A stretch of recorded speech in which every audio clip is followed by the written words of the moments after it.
Generally, these blockages in our energy flow happen when we're overwhelmed by an experience and we can't process it completely in that moment. So we push it away, and in essence, we make a knot out of it, K-N-O-T, knot, and that knot sits in somewhere in our system and blocks the flow of energy up through our heart and into the higher aspects of ourselves. So it is an ongoing practice, but the idea is let them go. Now, Singer, in his book, comes up with 3 ways of doing that. And we'll explore each of those briefly, but realize that you may come up with something else that works for you, or you may have a better system already that you've been working on. But here are his 3s. First one is affirmations. Just learn to substitute negative talk with positive talk. And I think this practice is something that Unity has been working on for 125 years, so it's no surprise to you that it's part of the spiritual toolbox. Say good things to yourself. So maybe that's a practice we could do. Find the areas in which we don't feel adequate. And then begin to say good things about yourself in that way. And if you're like me, you might be talking all day. But it's a good practice. Say nice things to yourself. If you don't say nice things to yourself, I can tell you something that I think really happens, is the world will hear what you've been thinking and they will spit it back to you. So if you want to hear somebody say, wow, you are fantastic, say it to yourself first. Listen to that. Let it sink in, and you will feel resistance for sure. But after a while, it will concede and say, yes, you are really great. If your internal answer to whatever's happening is, I got this, well, you're not going to be developing these knots anymore.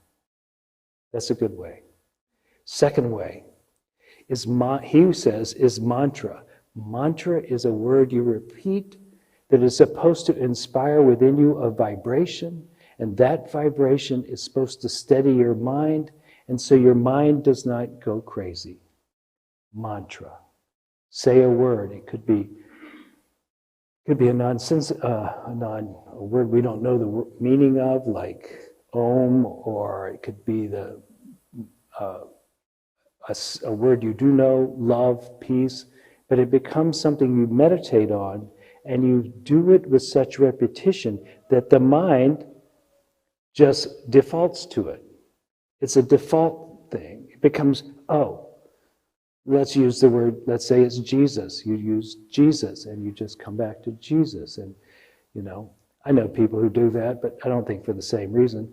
They say Jesus a lot, but it's like, Jesus, and you come back to Jesus, and you come back to Jesus, and your mind begins to quiet as it lands on something familiar, and so it has a harder time going nuts about what's disturbing you. Because it's really your mind that forms these knots as a way of saving itself from having to experience too much. So you can give it something else to do. Say your mantra. Say your mantra. Say your mantra. You can do this. You can do this. Now, some people say it in the negative, right? Of course, right? But say something that is perhaps inspiring, something repeats to you. That's your mantra. Now, there's a curious thing in trauma work these days that's very much like this. And I was listening to Helen Palmer, who is the woman who's most famous, I know her from doing the Enneagram. But she was saying in trauma, what they do is when they're having people relive the experience so they can release it, they will say, where in your body do you feel that? And let's say you feel it here. And they say, okay, can you let it go? And they'll go, no, it's just too intense. I can't let it go. And say, well, I tell you what, is there someplace in your body where you're not feeling that? And they go, yeah, my left leg doesn't feel that way. And we go, well, put your attention there for a moment. Leave it there. And then bring it back to the part that's experiencing the trauma. And they'll do that a few times, and it breaks the spell of the trauma because you have decoupled it some way by looking at what's working and then coming, or something neutral and coming back to it. And the same could be said for the mantra. You're in a state of high anxiety.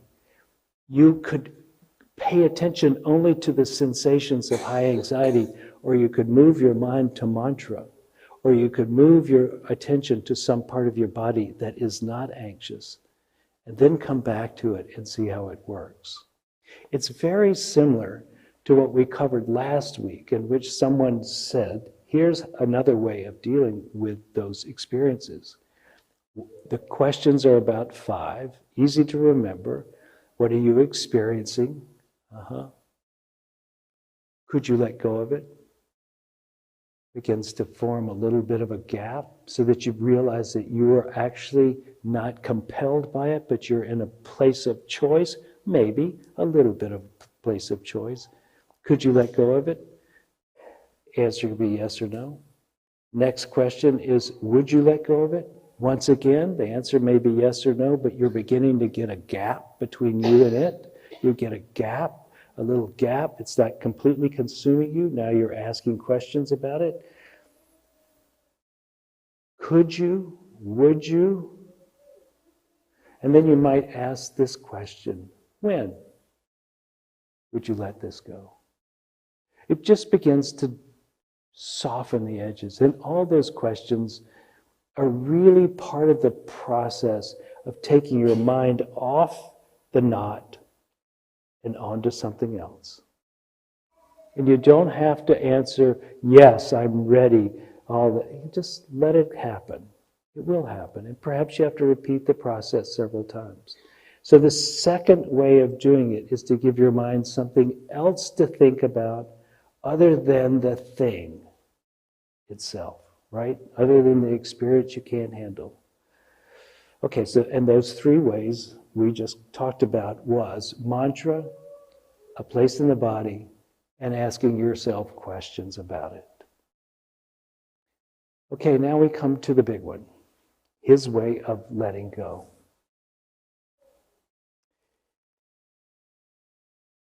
As you've probably heard many places, many times, the witness state is a desirable place to be in spiritual mastery. The witness state is not so much just witnessing the facts that are happening, it's you witnessing the mind seeing those facts and its discussion about it. So if you haven't noticed yet, you have a mind, but you're not the mind. The deepest you is not your thoughts and feelings. The deepest you is, we'll call it your soul. Your soul is more like a presence in which the mind is held and it's activated inside that presence. Hope you got something out of today's service. We intend to bring you things that will help you in your life become more of who you want to be, give you the freedom of forgiveness and the hope of expectancy that your life will unfold in a way that brings you joy, happiness, and is a contribution to the world. If you would like to contribute to this ministry, please go to unitytriangle.org, hit the donate button, and it will lead you into an easy way of doing that. We thank you for your attention and look forward to seeing you again here.